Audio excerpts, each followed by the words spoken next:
விகடன் நேயர்களுக்கு என்னோட வணக்கம். வாழ்க்கை வந்து பல நேரத்தில் நம்மளை பலவிதமாக புரட்டி போட்டிருக்கு. துவண்டு போகிற காலங்கள் உண்டு. எதுவுமே வேண்டாமே அப்படின்னு சொல்லி எல்லாத்துலேயும் விலகி ஓடிடலாமா அப்படின்ற ஒரு ரிசைனிங் ஆட்டிடியூட் அப்படின்னு சொல்லுவோம். தெரிச்சு ஓடிடுறது அப்படின்னு நம்ம கலோக்கியெல்லாம் சொல்கிற மாதிரி எல்லாத்துலேருந்து தெரிச்சு ஓடிடலாமா வேண்டாமேன்னு. அந்த மாதிரி நேரத்துலலாம் என்னை கட்டி போடுவதும் நிற்க வைப்பதும் ஒரே ஒரு வாசகம்தான். For a soldier never dies until he really dies. ஒரு வீரன் மரணிக்கின்றவரை மரணிப்பதில்லை. அது என்ன மரணிக்கின்றவரை மரணிப்பதில்லை அப்படின்னா, இப்போ இன்னும் ஒரு 2 மூச்சு தான் நம்மளால் இழுக்க முடியும் அப்படின்னு நமக்கு தோணிடுச்சுன்னு வச்சுக்கோங்களேன். நம்ம அந்த நிமிஷமே மூச்சை விட்டுடுவோம்ல. ஆனால் ஒரு இராணுவ வீரன் அப்படி கிடையாது. இன்னும் 2 மூச்சு நமக்கு இருக்குது, களத்தில் இருக்கோம் அப்படின்னா இந்த 2 மூச்சு முடியறதுக்குள்ளே ஏதாவது இந்த தேசத்துக்கு பண்ணிட முடியுமா, ஏதாவது ஒன்று எதிரியை பண்ணிட முடியுமா அப்படின்ற அந்த 2 நிமிஷத்தையோ இல்லை அந்த 2 வினாடியும் கூட செலவழிச்சிட்டு தான் அவன் தன்னோட மூச்சை விடுறான். அப்போ வாழற கடைசி நொடி வரைக்கும் தான் எடுத்துக்கொண்ட லட்சியத்துக்காகவோ தான் நம்பின விஷயத்துக்காகவோ இல்லை தான் எந்த களத்தில் இருந்து அந்த களத்துக்காகவே தன்னை அர்ப்பணிக்கணும்னு நினச்சானோ அந்த அர்ப்பணிப்புக்கு முழுமையாக தன்னை ஒப்பு கொடுக்கறதுன்ற ஒரு விஷயம் இருக்குது இல்லையா. அதுதான் வந்து என்னை வந்து பல நேரத்தில் துவண்டு போகிற பொழுது செலுத்தும். சாதாரண மனிதர்கள் தானே நம்ம.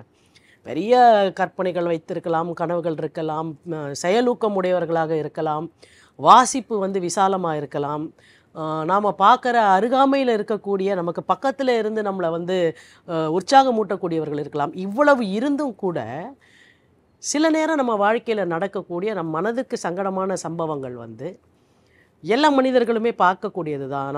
நம்ம செய்த முயற்சிக்கேற்ற பலன் கிடைத்திருக்காது, இல்லை முயற்சியற்ற யாரோ ஒருத்தருக்கு வந்து ஒரு பலன் கிடைத்திருக்கும். இந்த மாதிரி சராசரி மனிதர்களை பற்றி பேசுகிறேன். நான் என்று சொல்கிற பொழுது அவ்வளவு சராசரிகளுக்குள்ளே நான் என்னையும் பொருத்தி பார்த்து பேசுகிறேன். அப்போ நமக்கு வந்து நமக்கு நடக்கக்கூடிய விஷயங்கள், பக்கத்தில் நடக்கக்கூடிய விஷயங்கள், இது எல்லாமே தான் சேர்ந்து தான் சமூகத்தில் நடக்கக்கூடிய விஷயங்களை நம்மளை பாதிக்குது. இப்போ பல நேரத்தில் வந்து நம்ம மனசுக்குள்ளே ஒரு உற்சாகம் வடிந்து போகக்கூடிய ஒரு தன்மை, நம்முடைய செயலூக்கம் வந்து அற்று போகக்கூடிய ஒரு சூழல், ஸ்தம்பித்து நம்ம நின்று அடுத்து என்ன செய்யறதுன்னு நமக்கு தெரியாத ஒரு இடம், மனசு வந்து துவண்டு போய் எல்லாத்துலேருந்து விலகி போயிடலாம், சொல்லாமல் பேசாமல் ஊரை விட்டு போயிடலாமா அப்படின்னு ஊரை விட்டு புறப்பட்டவங்க எத்தனை பேர். இவ்வளவும் நடக்கிறது தான் இந்த சமூகம். ஆனால் இத்தனைக்கும் நடுவில் இத்தனையும் வேறு வேறு விதமாக ஒவ்வொருத்தருடைய வாழ்க்கையில் வந்து பரிணமிக்கிறது. அப்படி என்னோடய வாழ்க்கையில் ஒவ்வொரு தருணத்துலேயும் எங்கேயாவது ஒரு செயலூக்கம் குன்றுகின்ற நேரத்துலையோ இல்லை ஒரு உற்சாகம் வந்து என்னை விட்டு அகன்று போகிற நேரத்துலையோ என்னை செலுத்துவது ஒரு வாசகம்தான். For a soldier never dies until he really dies. ஒரு வீரன் மரணிக்கின்ற வரை ஒருபோதும் மரணிப்பதில்லை. இதுக்கு ஏதாவது ஒரு ஒரு ஒரு வாசகம் நம்மளை இன்ஸ்பயர் பண்ணணும்னா, நம்மளை வந்து நம்ம மனசை ஆட்சி செய்ய வேண்டும் என்றால், இல்லை நம்மளை வந்து செலுத்த வேண்டும் அப்படின்னாக்க வெறும் வார்த்தைகளாக அது இருக்கிற வரைக்கும் நம்மளை அதை கொண்டு செலுத்துவதில்லை. அது அந்த மாதிரி யாருன்னா நடந்துக்கிட்ட ஒருத்தரை வந்து நம்ம அந்த நேரத்தில் நினச்சிக்குவோம். மேஜர் சரவணன் உங்கள் எல்லாருக்கும் தெரியும். நம்ம தமிழ்நாட்டை சேர்ந்தவர், நம்ம ரொம்ப பெருமை கொள்ள வேண்டிய ஒரு நம்முடைய சகோதரன். மேஜர் சரவணன் கீழே முடிஞ்சிருச்சு அவர் வாழ்க்கைன்னு நினைக்கிறாங்க எதிரிகள். கிட்ட வந்து அவர் முகத்துக்கிட்ட முடிஞ்சிட்டான் இந்த ஆள் அப்படின்னு வெற்றி கொள்ள பார்க்குற போது இன்னும் கொஞ்சம் மூச்சு தான் பாக்கி இருக்குது. அந்த கொஞ்சம் மூச்சுக்குள்ளே எழுந்து அவன் 2 இருக்க எதிரிகளை கொன்று முடிச்சுட்டு கடைசியாக விழறான். அந்த நேரத்தில் அவன் செஞ்சிருக்காட்டி யார் அவனை கேட்க போகிறாங்க. ஆனால் நான் இருக்கிற வரைக்கும் நான் எதுக்காக இங்கே வந்தனோ அதை முடிப்பேன்.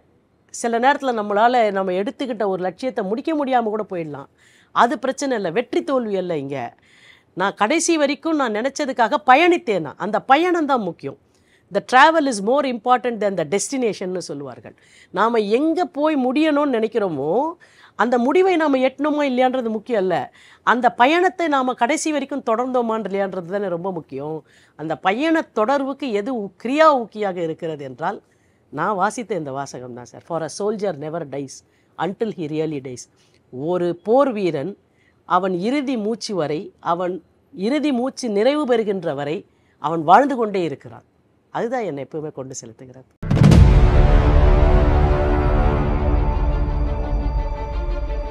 ஆனால் நீங்கள் ஒரு இராணுவ வீரனோட வாழ்க்கை பார்த்தீங்கன்னா அவன் மனசுக்குள்ளே என்றைக்குமே ரிட்டையர்மெண்ட் இருக்காது.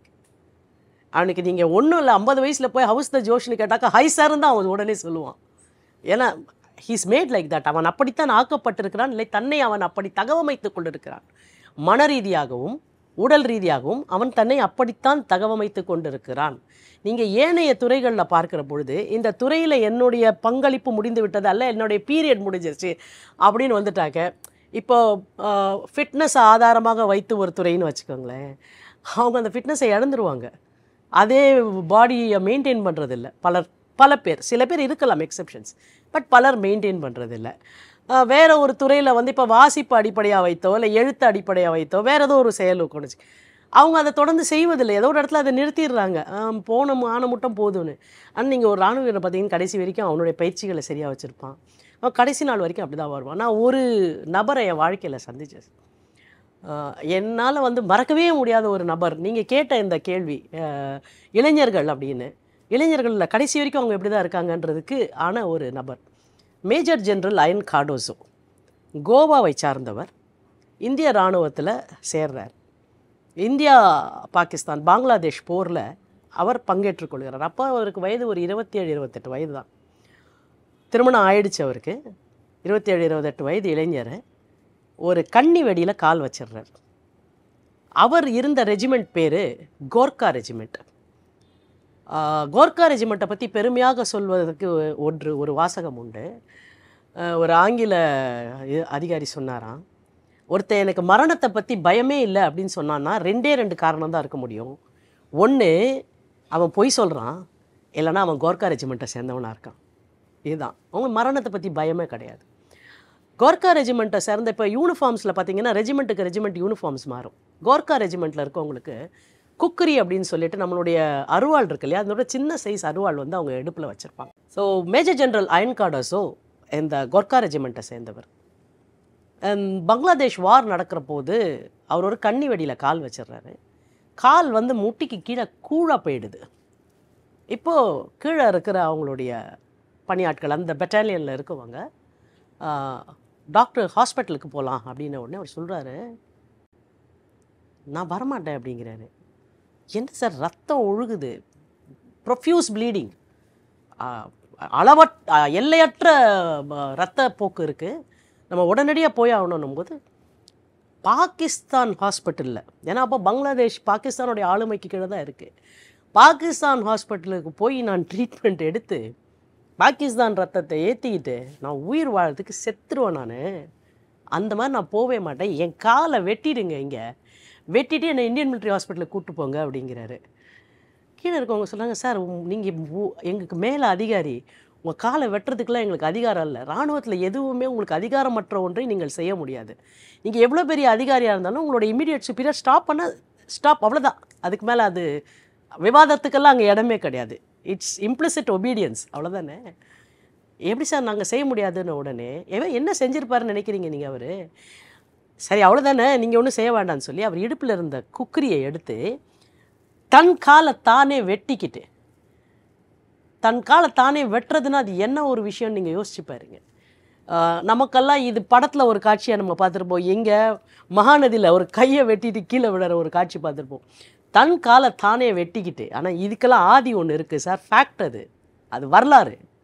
தன் காலை தானே வெட்டி கோபெரி இதை கொண்டு போய் புதைச்சிட்டு என்னை இந்தியாவுக்கு கூப்பிட்டு போய் என்னை ஹாஸ்பிட்டலில் சேருங்க, ரத்தம் சொட்ட சொட்ட சொட்ட சொட்ட அவரை இந்தியன் மிலிட்ரி ஹாஸ்பிட்டலில் கொண்டு வந்து அட்மிட் பண்ணுறாங்க சர்ஜிக்கலாக. ஏன்னா அவர் ஒன்றும் டாக்டர் கிடையாதுல்ல, அவருக்கு தெரிஞ்ச அளவில் வந்து வெட்டிட்டார்.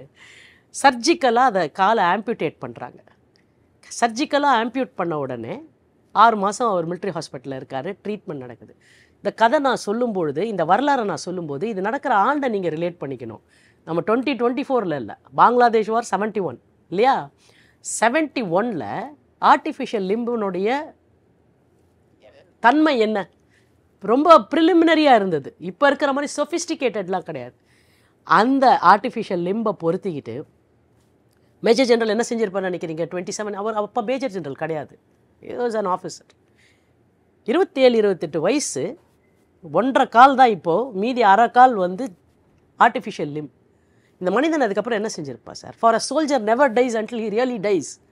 ஏன் சார் 21 கிலோமீட்டர் மேரத்தான் ஓடுவதற்கு தன்னை தயார் பண்ணிக்கிறார், பயிற்சி எடுக்கிறார், மலை ஏறுவதற்கு பயிற்சி எடுக்கிறார், ரெண்டுத்துலேயும் தான் எந்த இடத்துலையும் மிஸ் ஆக மாட்டோம், பூர்த்தி செய்வோம், தேவைகளை நம்ம பண்ண முடியும்னு தெரியும் போது சுப்பீரியர் ஆஃபீஸர்கிட்ட போய் ரிப்போர்ட் பண்ணுறார், சார் நான் ரெடி ஆகிட்டேன் வந்துட்டேன்னு. அவர் சொல்கிறார், என்னப்பா பேசுகிற நீ, எப்படி? சார் டிசேபிள்டு தான் சார் சேர முடியாது. நான் டிசேபிள்டு கிடையாது, 21 கிலோமீட்டர் ஓட முடியும் உங்கள் பெட்டாலியனோட, என்னால் மலை ஏற முடியும்னு. அந்த ஆஃபீஸர் சீரியஸாக எடுத்துக்கல. அடுத்த நாள் அந்த ஆஃபீஸர் ஒரு மலை மேலே போகிறாரு. அவருக்கு முன்னாடி இவர் மலை மேலே போய் நிற்கிறாரு.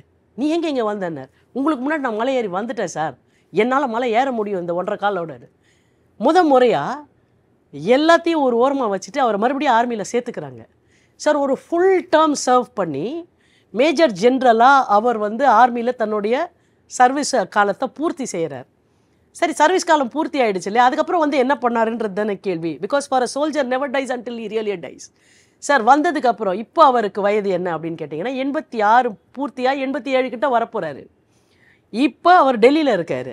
இப்பொழுதும் இப்போ சேர்ற ஆஃபீஸர்ஸ் இருக்காங்க இல்லையா, இராணுவத்தில் சேர்றவங்க, அவங்களுக்கெல்லாம் பயிற்சி கொடுக்கறதுக்கு ஸ்பெஷல் ட்ரைனிங்க்கு இவர் போகிறாரு.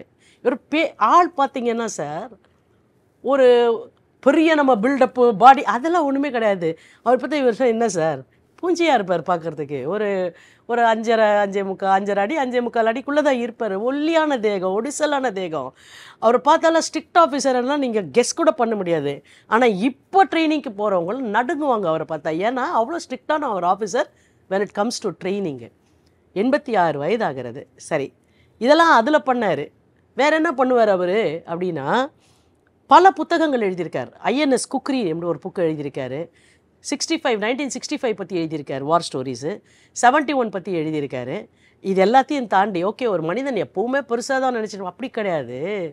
சின்ன குழந்தைங்களுக்கெல்லாம் விஷயம் போய் சேரணும் இல்லையா. நம்ம அமர் சித்ரா கதாஸ் தெரியும் உங்களுக்கு, சின்ன சின்ன படங்கள் போட்டு அந்த பரம்வீர்னு முதல்ல இவரை பார்த்து நான் எங்கே இன்ஸ்பயர் ஆனேன்னா, ரொம்ப ஆண்டுகளுக்கு முன்னாடி பரம்வீர்னு ஒரு புத்தகம் எழுதினார் அவர்.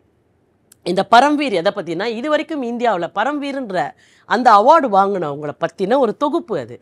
யார் இந்த பரம்வீர் அவார்டு வாங்கியிருக்காங்க, அவர் பேர் என்ன, ஊர் என்ன, என்ன விஷயம், அவர் என்ன செயல் செய்ததற்காக அந்த விருது அவருக்கு கொடுத்தாங்க, அந்த சைட்டேஷன் அவருக்கு வாசிக்கப்பட்டு கொடுக்கப்பட்ட அந்த பட்டயம், இதை தொகுத்து அவர் புத்தகமாக போட்டிருந்தார். இதை முதல்ல வாசிச்சுட்டு நான் அந்த புத்தகங்களை பல காப்பீஸ், ரோலி புக் ஹவுஸ்னு ஒருத்தர் தான் போட்டிருந்தாங்க டெல்லியில், பல காப்பீஸ் வாங்கி நான் போகக்கூடிய பள்ளிக்கூடங்கள் கல்லூரிகளுக்கெல்லாம் நான் அதை ஒரு கிஃப்டாக கொடுத்துட்டு வருவேன். என்றைக்காவது யாராவது ஒரு குழந்தை படித்து இன்ஸ்பயர் ஆனால் கூட போதுன்றது தான். அப்போத்துலேருந்து அவரை பார்க்கணுன்னு ஆசைப்பட்டு நாங்கள் ஆண்டுக்கு ஆண்டு மறத்தல் தகுவோம் இராணுவ வீரர்களை மரியாதை செய்வதற்காக ஒரு விழா நடத்துவோம். அதில் ஒரு அனைத்து கல்லூரி பேச்சு போட்டி நடத்துவோம். அந்த பேச்சு போட்டிக்கு முன்னாள் இராணுவ வீரர்கள், வீரதீர செயல் செய்தவர்களோ அல்லது வீரமரணம் அடைந்தவர்களுடைய குடும்பத்தாரையோ அழைத்து அவர்களுக்கு நாங்கள் மரியாதை செய்வோம். அப்படி தான் 2018ஆம் ஆண்டு மேஜர் ஜெனரல் அயன் கார்டோஸோ எங்கள் மறத்தல் தகுமோ விழாவுக்கு வந்தார்.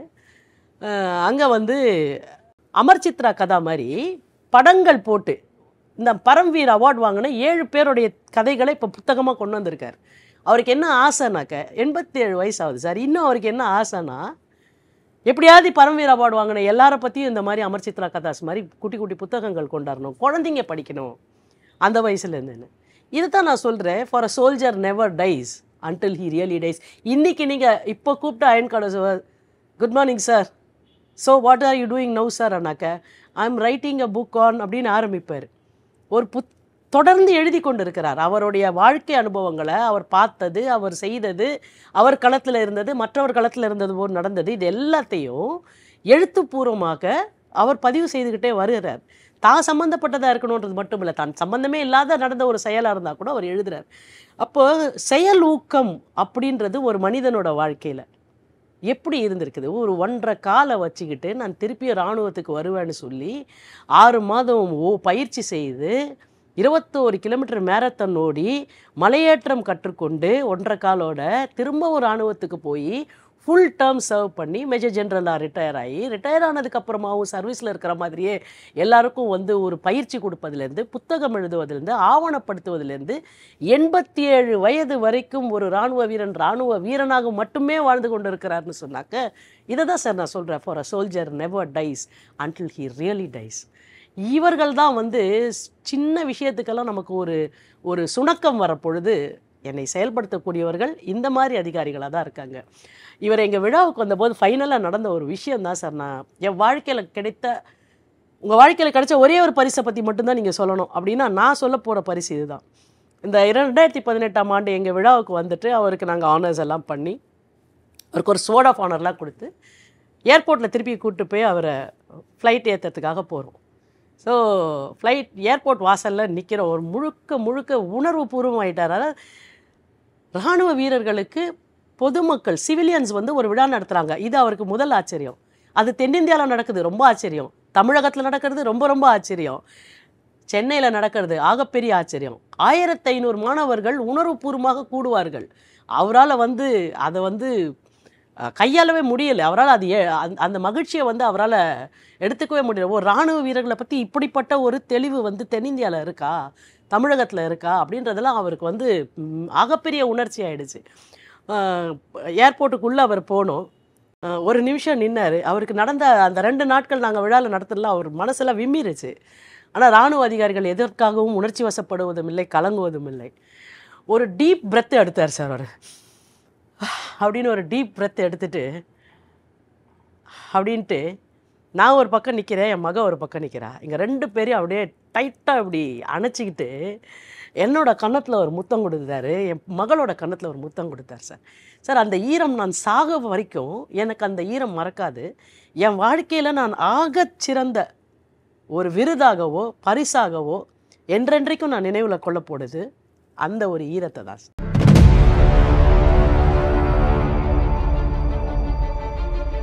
அதாவது வீரம் அப்படின்னு வந்துட்டு இல்லை வீரர்கள்னு வந்துட்டாலே அதில் பெண்கள் வந்து எங்கேயோ தனித்து விடப்பட்ட மாதிரி இருக்குது. பொதுவாகவே இப்படி தான் ஒரு கருத்தாக்கம் இங்கே இருக்குது. இல்லைன்னா ரொம்ப கொண்டாடிடுவாங்க, அப்படியா அந்த மாதிரி ஒரு வீராங்கனையை நான் பார்த்தது. இது 2மே இல்லை சார். என்னை பொறுத்த வரைக்கும் எந்த ஒரு தன்மையும் ஒரு குவாலிட்டின்னு சொல்கிறோம் இல்லையா, ஒரு வீரமோ இல்லை ஒரு டிட்டர்மினேஷனோ ஒரு செயலூக்கமோ, இது எந்த பண்புமே வந்து பாலினத்தை தாண்டி நபர்களை சார்ந்தது அப்படின்னு நான் எப்பவுமே நம்புகிறேன். அது எல்லாருக்குமே பொருத்தும். இப்போ ரொம்ப எளிமையாக நம்ம புரிஞ்சுக்கிற மாதிரி சொன்னால், இப்போ தாய்மானவன்னு சொல்கிறோம், அப்போ அது ஒரு குவாலிட்டி. தாய்மை என்பது ஒரு குவாலிட்டி. அது ஒரு ஆண்கிட்ட இருக்கா பெண்கிட்ட இருக்கான்றது பிரச்சனை இல்லை. வீரம்ன்றது ஒரு குவாலிட்டி. அது ஒரு ஆண்கிட்ட இருக்கா பெண்கிட்ட இருக்கான்ற. வீரம் என்பது களம் சார்ந்த விஷயம் மட்டும் இல்லை, போர்க்களத்தை சார்ந்த விஷயமும் கிடையாது. இப்படி சொல்லலாம். ஆனால் ஒரு கிராஸ் ரோட்ஸில் இருக்கும்போது நம்ம வாழ்க்கையில் வந்து ஒரு நார்த் சந்தியில் நிற்கிறோம், 4 முனை சந்தியில் நிற்கிறோம், எந்த பக்கம் போகிறதுனே தெரியாமல் நமக்கு இருக்கும் இல்லையா. அந்த இடத்துல ஒருத்தன் வந்து ரொம்ப தெளிவாக முடிவெடுக்கிறான்னு வச்சுக்கோங்களேன், அது ஆகச்சிறந்த வீரம்னு இருக்கும். ஏன்னா நமக்கு 4 விதமாகவும் இருக்குது.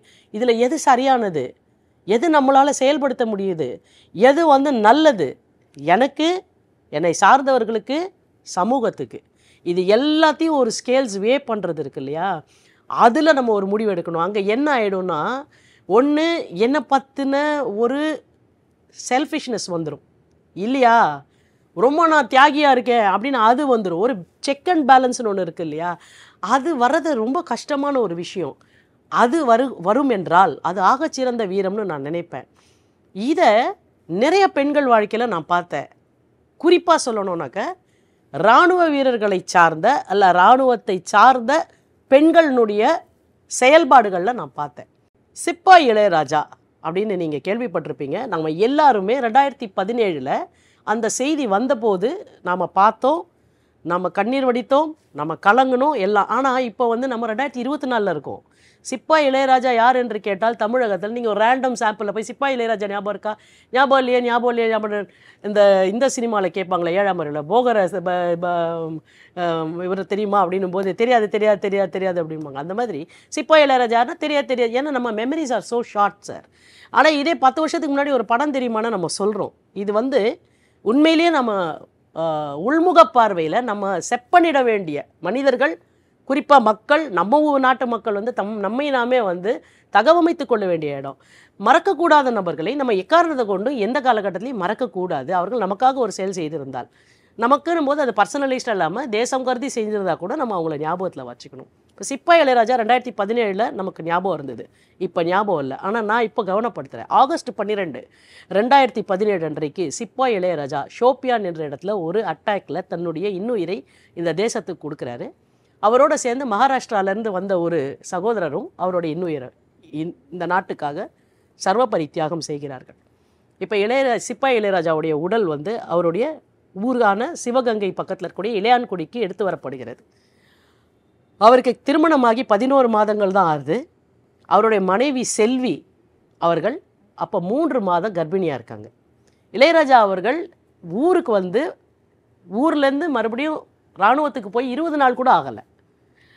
அவருக்கு இந்த மாதிரி ஒரு வீர மரணம் அவர் வந்து எய்துகிறார். இப்போ செல்வியோட இடத்துல நீங்கள் எத்தனையான பெண்கள் நம்ம என்னென்னவோ பேசுகிறோம் பெண்கள். இப்போ பெண்கள் என்ன யோசிக்கணும்னா, செல்வி இளையராஜா இடத்துல நாம் இருந்தா இப்படின்னு நான் ஒரு வார்த்தையை சொன்னேன்னு வச்சுக்கோங்களேன், ஏங்க என் பெண் அந்த மாதிரி இடத்துல இருக்கணும் அப்படின்னு சண்டைக்கு வரவங்க எவ்வளோ பேர் இருப்பாங்க. நான் அந்த இடத்துல இருந்தால்னு கேட்கறதுக்கே இங்கே வந்து நமக்கு சம்மதப்படுவதில்லை. ஆனால் அப்படி இருந்தால் என்ன முடிவு எடுக்கணும்? 3 மாதம் நம்ம கர்ப்பமாக இருக்கும். இப்போ இந்த குழந்தைய நான் வச்சுக்கிறேன்னு வச்சுக்கோங்களேன். இந்த குழந்தை எனக்கு ஆகஸ்ட்டில் என் கணவர் இறந்து விட்டார், மார்ச்சில் எனக்கு குழந்தை பிறக்கும். என் குழந்தை ஒரு முறை கூட தன்னுடைய அப்பா முகத்தை பார்க்காத குழந்தையாகத்தான் பிறப்பான், வளருவான், வாழ்வான். இது என் குழந்தைக்கு தேவையா அப்படின்னு அந்த இடத்துலேருந்து யோசிச்சோன்னா முடிவே எடுக்க முடியாது. சரி, எனக்கு இந்த மாதிரி ஒரு குழந்தை சஃபர் ஆக வேண்டாம். அப்படி ஏன் ஒரு அப்பா முகமே தெரியாமல் என் குழந்தை பிறந்து வளர்ந்து வாழ்ந்தது நினச்சி கஷ்டப்படணுமா அப்படின்னு நினச்சா இந்த குழந்தை வேண்டான்னு நான் முடிவு பண்ணுறேன்னு வச்சுக்கோங்களேன். என் கணவனுடைய கடைசி நினைவாக என்கிட்ட இருக்கிறது அந்த குழந்தை மட்டும்தான். அது எனக்கு இல்லாமல் போயிடும். என் கணவனை வேறு எப்படியாவது நான் பார்க்கலாம் அப்படின்னு நினச்சாக்க அந்த குழந்தையின் முகத்தின் மூலமாக தான். என் கணவன் மீண்டும் ஒரு முறை ஏதாவது ஒரு விதத்தில் இந்த உலகத்தில் வாழ்ந்துருவானா அது அந்த குழந்தையின் முகத்தின் மூலமாக தான். இது வேணான்னு நான் முடிவெடுக்க முடியும். This is the cross roads. இது தனிப்பட்ட முறையில் அவங்க திண்டாடி இருக்கக்கூடிய இடம். இப்போ சுற்றி இருக்கவங்களாம் ஒரு 100 கருத்து சொல்லுவாங்கள்ல, வச்சிக்க வேண்டாம். அதுவும் செல்வி இளையராஜாவுடைய திருமணம் காதல் திருமணம். அப்போ அதில் எத்தனை கருத்துக்கள் வந்திருக்குன்னு நீங்கள் யோசிச்சு பாருங்கள்.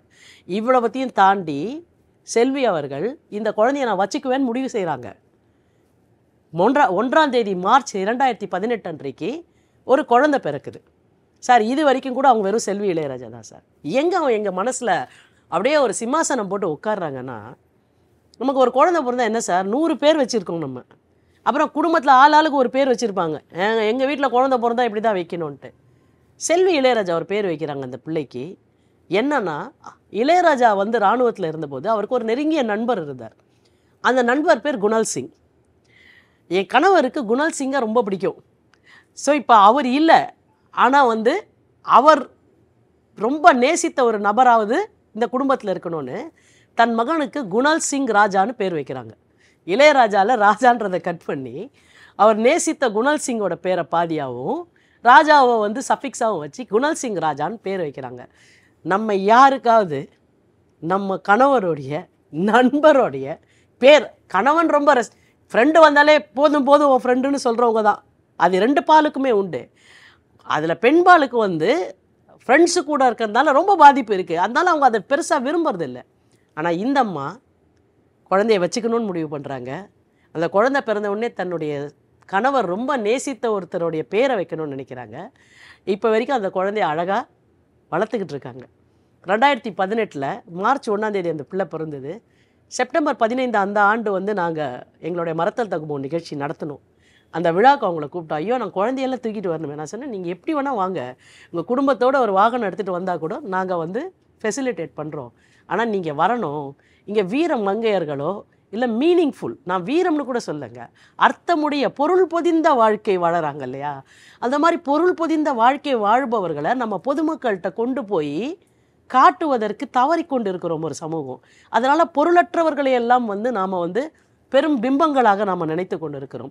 அப்போ தீயது இருக்கிறதுன்ற சொல்கிறதை விட அதை விட்டுடு, நல்லது இருக்குது இங்கே பாருன்னு சொல்கிறது இருக்கு இல்லையா, அதுதான் நம்ம வந்து ஒரு அர்த்தமுடைய செயலாக இருக்கும். செல்வி இளையராஜா அவர்கள் எங்களுடைய விழாவுக்கு அந்த குட்டி குழந்தையோடு வந்தாங்க. அந்த பாப்பாவுக்கு இப்போ 6 மாதம். இப்போ அந்த பிள்ளை வந்து ஸ்கூலுக்கு போகிறான். அவனோட இப்போ வரைக்கும் நாங்கள் தொடர்பில் இருக்கோம்.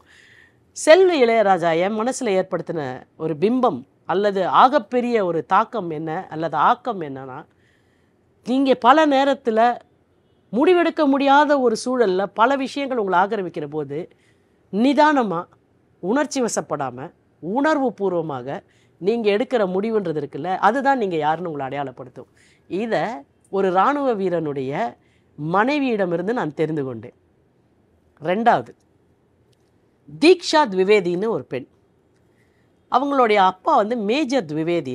கார்கில் போர் நடப்பதற்கு ஒரு 10-15 நாட்களுக்கு முன்னாடி அவர் தன்னுடைய குடும்பத்தை பார்க்கறதுக்காக வரார்.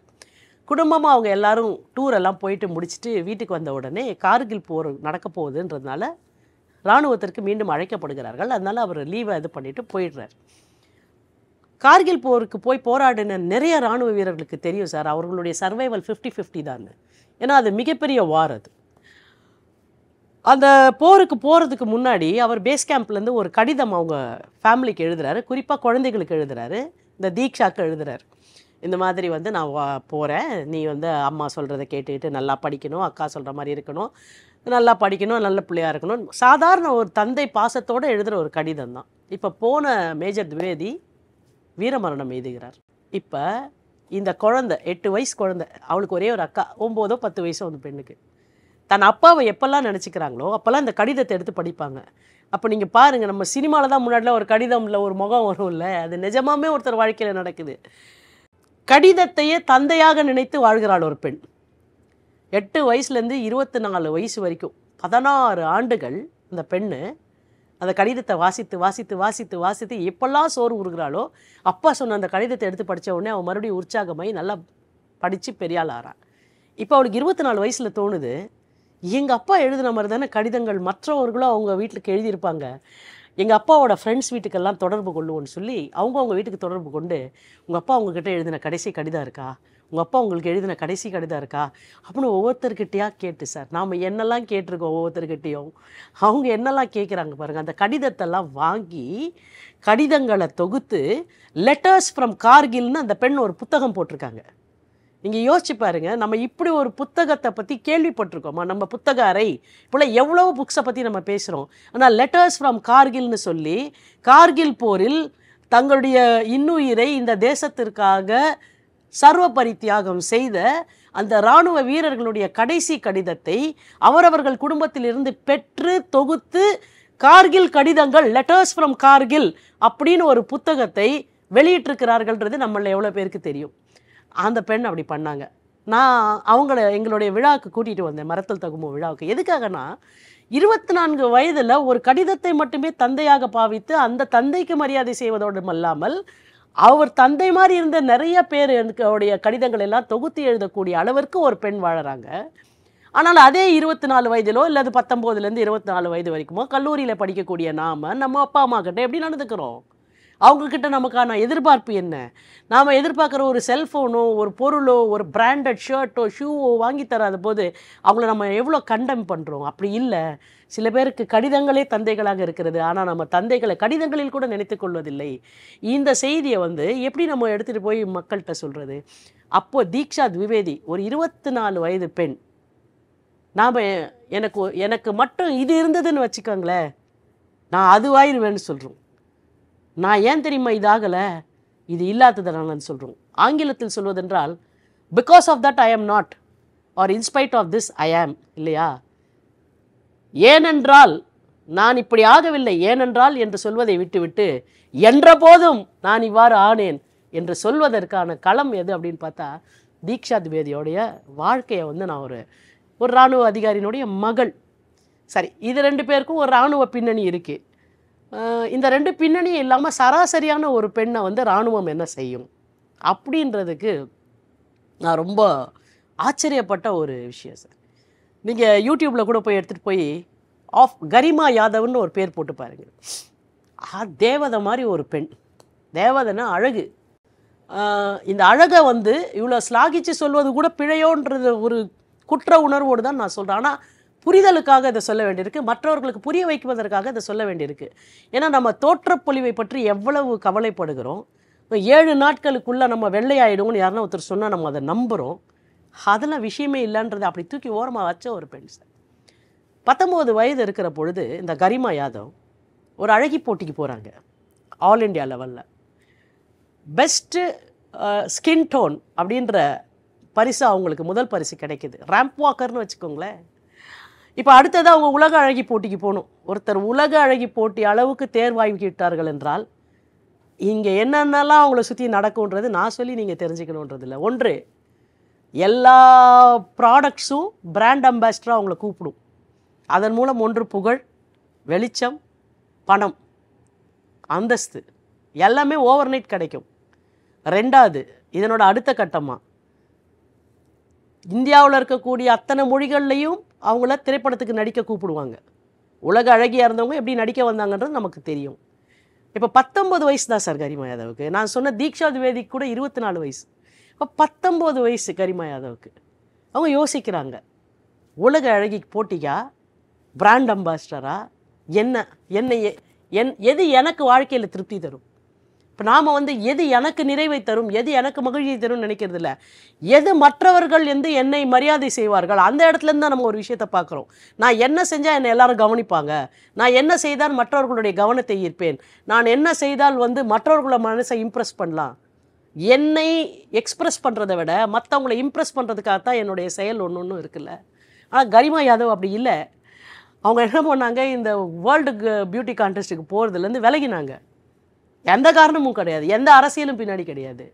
அவங்க உள்ளுணர்வு, அவங்களுடைய அந்தராத்மா சொல்கிறது combined defence services CDS exam எழுதணும் அப்படின்றதுக்கு அவங்க போகிறாங்க. எக்ஸாம் எழுதுகிறாங்க, க்ரெடிபிளாக பாஸ் ஆகிறாங்க. ஆஃபீஸர்ஸ் ட்ரைனிங் அகாடமி சென்னையில் அவங்க ட்ரைனிங் எடுத்துக்கிறாங்க. இன்றைக்கு கரிமா யாதவ் எந்த இடத்துல சர்வ் பண்ணிகிட்ருக்காங்கன்னு யாருக்குமே தெரியாது சார். அவங்க இந்தியன் ஆர்மியில் இருக்காங்க. நம்ம யாருக்காவது கரிமா யாதவ்னு ஒருத்தர் தெரியுமா?